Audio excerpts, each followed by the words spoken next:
Welcome to another FlexiTools sewing video. My name is Graham and I'm going to show you how to table mount your sewing machine today and install the crank. I use the standard tripod mounting and I put rubber booties, very cheap way to use what comes in the box. The sewing machine and this mounting unit are manufactured to fit together. Once you have found the place where you want to mount the sewing machine, you can use the reference holes properly aligned. When you finish that, you drill those holes out so that the holes are big enough to take the bolts that you are going to use. The bolt size I use is an 8mm or a 5/16 in imperial measurement. The front bolt is installed down and the rear bolt must be installed up, paying careful attention to the length that it protrudes up. You might actually need to use spacers, because if the rear bolt protrudes too high, it will impede the operation of the machine and not work properly.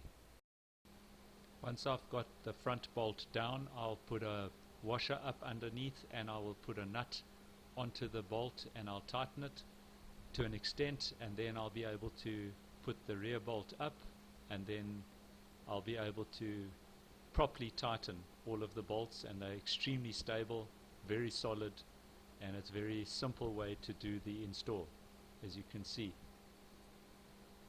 Now that we have the sewing machine installed and raised at a suitable height off the table, we can install the crank, and the first thing to look for is the small tongue on the crank bolt, which fits into the crank itself. You'll see there's a small hole for it. Before you can actually install the crank, you need to roughly line up the levers which fit into the tracks which have been machined out of the face of the crank, and then aligning everything with the tongue going into its small hole and then the levers going into their tracks, you fit the crank on.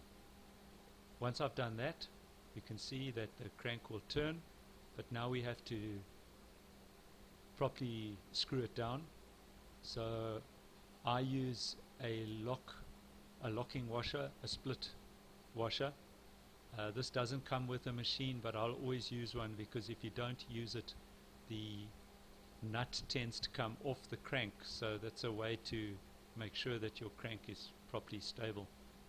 You can now tighten the nut using a spanner, a wrench, or pliers, and you'll see the machine is now ready to sew. I personally don't use any type of further support forward of the mounting, as it obstructs materials such as sleeves. Thanks for watching.